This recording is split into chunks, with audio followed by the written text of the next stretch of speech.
We just saw The Identical, and on this show I take my friends, we go see a movie. We have a review in the car. The review part is spoiler-free, and then we have a bit of a discussion. The discussion part can get into spoilers. So if you're on the fence and trying to decide if this is a movie you want to see, watch the first part. And if you've already seen it or don't care about spoiler things, watch the whole video. This movie's terrible. My goodness. It's ostensibly about a guy who looks and sounds a lot like Elvis, but they don't really come out and say that in the movie. Elvis exists in the same universe that he exists in, and he's an identical twin to a guy who becomes successful like Elvis. So he's like the identical twin of someone who became successful, and they all happen to look like Elvis and make Elvis type music and that kind of thing.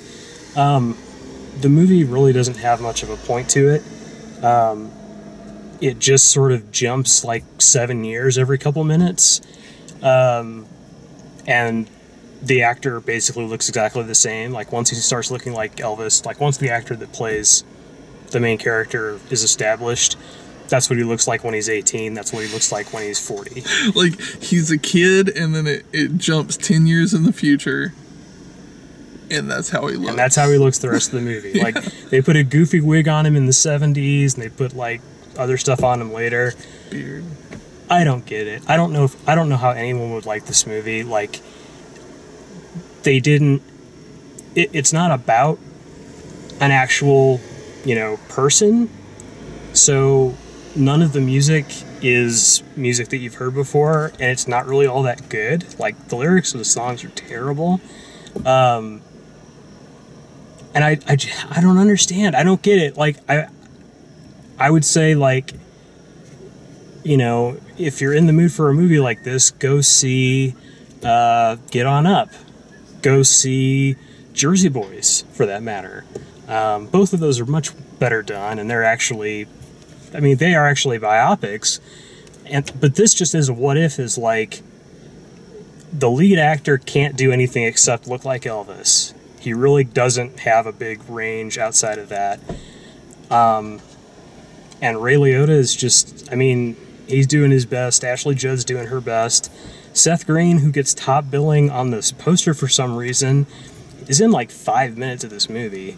It was a drag. It was a real drag to sit through this. What'd you think? I didn't hate it. It wasn't great. Yeah. My big problem with it was it had no point. Yeah. There was no point to this movie. They had this Christian overtones throughout, but for no reason. Well, Christian/Jewish overtones. Oh, yeah. They threw that Jew thing in at the end. No, they threw it in a bunch of times. That came in a bunch of times. Really? Yeah, we'll talk about it when we get to the next part. Okay. No, it was meh. At its best moments, like it was. Oh God, no, it was terrible. Let's go back. It was terrible. Don't do it. It wasn't. No. Just don't do it. To your point, it wasn't offensively bad. Like, it didn't condescend to you. It didn't say, It is a well-made movie. It is just not a very good story, and it's not one that's necessarily worth telling or worth your time. Yeah, it didn't do anything. So to get into the discussion part of it, and if you're going to see it, you might want to listen to these spoilers anyway, just to talk you out of it.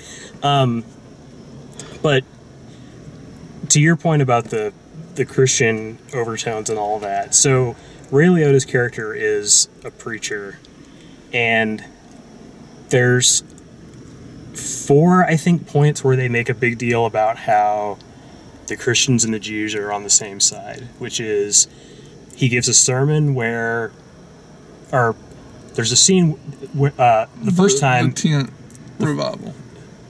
That's not the first time. Yeah, it is. You're right. He says it at the tent revival. Then when the kid starts working for the Jewish auto mechanic, and then they see the like 7 Days War thing start. Mm-hmm. He puts a menorah next to the altar, and they pray for Israel to win the war. And the narrator, wasn't it Ashley Judd doing the narration?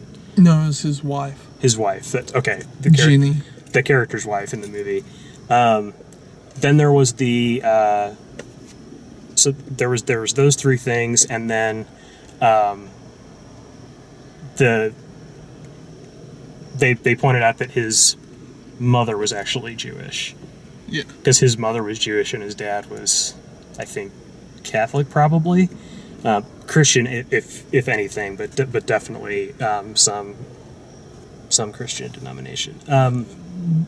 I assumed he was the same as Ray Liotta's character. Ray Liotta's character was Southern Baptist. Yeah, that's probably accurate. So, I mean, yeah, it was like a story about a guy who never really became a rock star, never really had a personality, never really developed in any direction or whatsoever. And he and his dad, like, you expect the central conflict of the movie to be rock and roll versus, like, the church. Yeah. Like, and Ray Liotta is the church and the kid is rock and roll. And they have these conversations that are just like, I don't understand you. I don't want you to do that. Well, Daddy, I'm gonna do it. You're breaking my heart. Like, Ray Liotta is omniscient in this movie.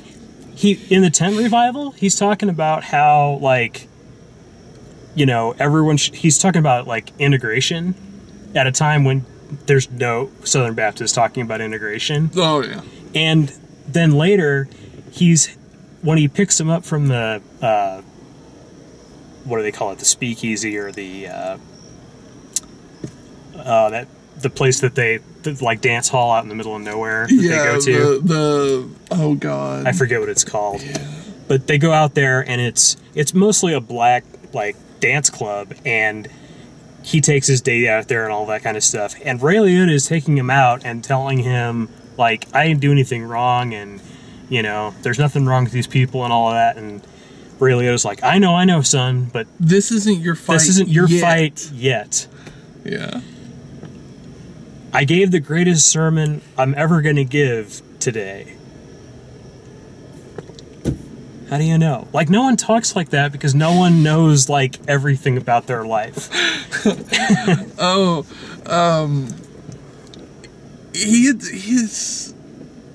was bad. It was bad. And tonight, when I drive home and accidentally hit a deer, like, so much of that stupid, idiotic. Like, I wanted it to make some type of point. I wanted it to be in my face Christian views. And then it didn't happen. It really didn't. No, I was really disappointed that he never actually met his brother, and he never actually met his mom.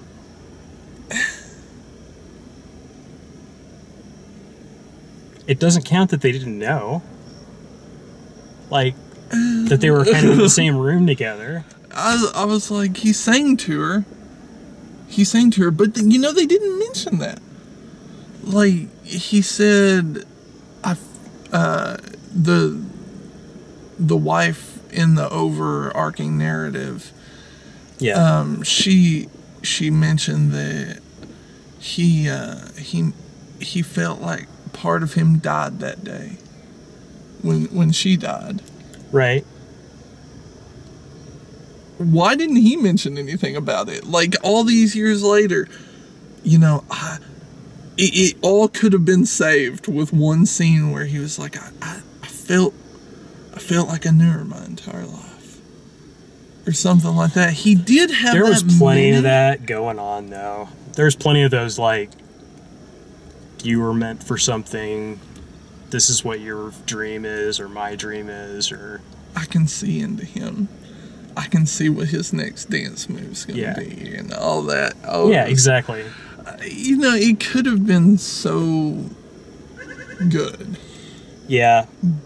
But it never went anywhere. And it's also not quite like if they had changed it and just let Seth Green direct it, it could have been like the next Liz and Dick. Like it could be the next like really ridiculous, over the top, made for TV movie that just doesn't do anything that it needs to do. Yeah. But that just didn't happen either. I really hoped that there was going to be this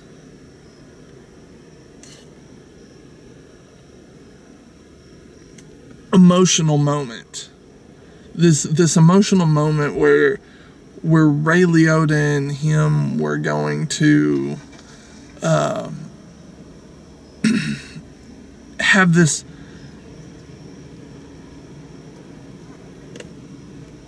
either they were going to fight over you ain't my daddy or something like that, but it never happened. No, every conversation they had ended with them like respectfully stepping away from each other. Like there was never a time where like the kid rebels and runs off. There was never a point where the guy says, well, if you want to live under my roof, you got to obey my rules kind of thing. It was this really understated, and like all of those beats are there, don't get me wrong. Like they do all of that stuff. It's all in the movie. But the drama is so toned down, it's so low key, that when they do have that like reconciliation scene where they're like hugging and crying at the end, it doesn't feel earned. It doesn't feel honest. It just feels like there's two actors standing there pretending to cry. Yeah, and why did they even have the scene at the gravestone? There was no point for that. There was no point. I guess we could forgive at least his dad. For what? They never said. For throwing him away? Oh, you were forgiven. You're forgiven. For throwing him away? It was the 30s. Everybody was, Can we just throw away babies in the 30s? Then Ray Liotta holds him up like, hey, I laughed so hard when that happened because I thought the same thing. And there were so many Rafiki Liotta. Yeah. There were so many I don't know if anachronism is the correct term, but they made a lot of references to songs prior to that song existing. Like, yo, he's gonna come out and rock you like a hurricane.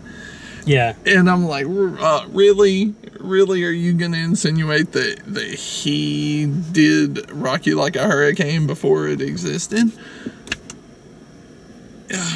There were tons of those. Don't go watch this. Don't. Please don't. Like the video. If you like the way we do these, subscribe. Check out all the other videos, reviews, and written reviews at DaleMaxfield.com, and thanks for watching.